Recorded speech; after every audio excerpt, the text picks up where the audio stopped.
যাদবপুর কাণ্ডে আপনারা জানেন একদিকে সৃজন ভট্টাচার্য অন্যদিকে দেবাংশু ভট্টাচার্য একেবারে সোশ্যাল মিডিয়ায় বাকযুদ্ধ চরমে উঠেছে। আর এবার এসএফআই নেতা সৃজন ভট্টাচার্যকে তলব করলো পুলিশ। কথা বলবো আমাদের প্রতিনিধি পার্থপ্রতিম ঘোষ রয়েছেন আমাদের সঙ্গে সরাসরি। পার্থ, কবে ডেকে পাঠানো হয়েছে এসএফআই নেতা সৃজন ভট্টাচার্য? গত বৃহস্পতিবার দিনকে এসএফআই নেতা সৃজন ভট্টাচার্যকে নোটিশ পাঠানো যাদবপুর থানার তরফ থেকে, এবং সেক্ষেত্রে বলা হয়েছে দ্রুত সম্ভব তিনি যাতে পুলিশকে সহযোগিতা করে। তাকে কিন্তু যাদবপুরের যে গোটা ঘটনা এবং গত শনিবার দিন যে ঘটনা ঘটে সেই ঘটনার পরিপ্রেক্ষিতে সাক্ষী হিসেবে তলব করা হয়েছে, এবং সেই তলব করে একেবারে উল্লেখ করেছেন যে বিষয়টা যে সৃজন ভট্টাচার্যের কাছে যাদবপুরের যে ঘটনা অর্থাৎ 1 তারিখে 1 মার্চের যে ঘটনা সেই ঘটনা সম্পর্কিত বিষয় যে ছবি বা ভিডিও রয়েছে সেই সবটা নিয়ে এসে তদন্তকারীদেরকে সহযোগিতা করার জন্য। তুমি দেখেছো যে গত শনিবার দিন যাদবপুর বিশ্ববিদ্যালয় ক্যাম্পাসের মধ্যে শিক্ষামন্ত্রী ব্রাত্য বসুর গাড়ি যখন বেরোচ্ছিল সেই সময় আটকানোর মতো ঘটনা ঘটে, এবং তার পরবর্তীকালে এক ছাত্র আহত অবস্থায় হাসপাতালে ভর্তি রয়েছে। তিনিও একটি অভিযোগ দায়ের করেছেন হাইকোর্টের নির্দেশে। সেই অভিযোগের পরিপ্রেক্ষিতে এফআইআর করেছে পুলিশ।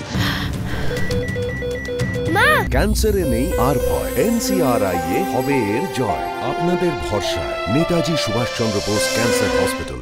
এবং এই ঘটনায় আরও একাধিক এফআইআর রয়েছে, এবং সেই সমস্ত ঘটনার পরিপ্রেক্ষিতে যে এক ব্রাত্য বসুর গাড়ি ওই ছাত্রকে ধাক্কা মারলো, নাকি একেবারে দেবাংশু ভট্টাচার্য তৃণমূলের আইটি সেলের প্রধান সেও কয়েকটা ফুটেজ সামনে এনে সে দাবি করেছিল যে এই ছাত্রকে ব্রাত্য বসুর গাড়ি ধাক্কা মারেনি। এবং এই ঘটনার পরবর্তীকালে একেবারে বাকযুদ্ধ চরমে ওঠে। এসএফআই নেতা সৃজন ভট্টাচার্য তিনি সাংবাদিক বৈঠক করে বেশ কিছু ফুটেজ দেখায়, এবং সেই ফুটেজ দেখিয়ে দাবি করেন যে ব্রাত্য বসুর গাড়ি কিন্তু এই ছাত্রকে ইন্দ্রানুজ রায়কে ধাক্কা মেরেছিল ইচ্ছাকৃতভাবে, তেমন বিষয়গুলো সামনে নিয়ে আসেন। এবং এই ঘটনার পরিপ্রেক্ষিতে আজকে সেই সমস্ত ফুটেজ যেগুলো সৃজন ভট্টাচার্যের কাছে রয়েছে সেই ছবি এবং ফুটেজ নিয়ে তদন্তকারীরা তারা জানাচ্ছেন যেটা সেটা তদন্তকে তারা এগিয়ে নিয়ে যেতে চান, এবং সেই মুহূর্তে তাকে তলব করা হয়েছে। এবং সৃজন ভট্টাচার্য তিনি জানিয়েছেন আজকে সন্ধ্যে 6টার সময় তিনি যাদবপুর থানায় যাবেন, এবং তিনি ইতিমধ্যে আইনজীবীদের সঙ্গে কথা বলেছেন, এবং যাদবপুর থানায় গিয়ে তার কাছে যা ফুটেজ বা যা বিষয় রয়েছে তিনি যে বিষয়ে ব্যাখ্যা দিচ্ছেন সেই সমস্ত বিষয়টা পুলিশকে জানাবেন। ধন্যবাদ।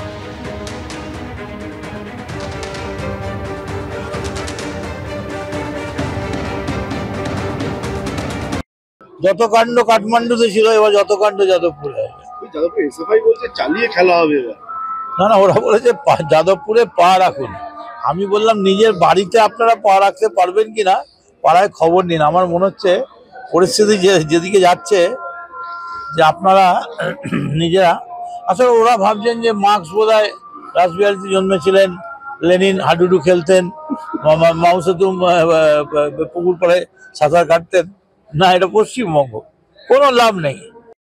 যাদবপুর বিশ্ববিদ্যালয়ের সামনে মিটিং মিছিলে হাইকোর্টের কড়াকড়ি। 13ই মার্চ পর্যন্ত কোর্টের অনুমতি ছাড়া কোনো রাজনৈতিক মিটিং মিছিল করা যাবে না। কথা বলবো আমাদের প্রতিনিধি সৌভিক মজুমদারের সঙ্গে। সৌভিক, কি নির্দেশ দিল আজ কলকাতা হাইকোর্ট? দেখো, গতকাল মাননীয় বিচারপতি তীর্থঙ্কর ঘোষ তিনি এই নির্দেশ দিয়েছেন, এবং সেই নির্দেশে খুব স্পষ্ট করে বলেছেন যে কলকাতা হাইকোর্টের অনুমোদন ছাড়া যাদবপুর বিশ্ববিদ্যালয়ের আশেপাশে এলাকায় অর্থাৎ কোনো গেটের সামনে বা ওই চত্বরে কোনো রকম মিছিল মিটিং সমাবেশ করা চলবে না, কোনো ধরনের পলিটিক্যাল প্রোগ্রাম সেখানে করা চলবে না। এই মর্মে মাননীয় বিচারপতি তীর্থঙ্কর ঘোষ তিনি নির্দেশ দিয়েছেন। আপাতত 13ই মার্চ পর্যন্ত এই যে নির্দেশ রয়েছে সেই নির্দেশ বহাল থাকবে, এবং বলা হয়েছে পুলিশকে কড়া হাতে এই যে নির্দেশ সেই নির্দেশকে মান্যতা দিতে হবে। এই মর্মেই কিন্তু তিনি নির্দেশ দিয়েছেন। এর পাশাপাশি বলবো, তুমি জানো যে আগামীকাল সকাল 11টা থেকে দুপুর 3টে পর্যন্ত শুভেন্দু অধিকারী একটি মিছিল করার কথা রয়েছে।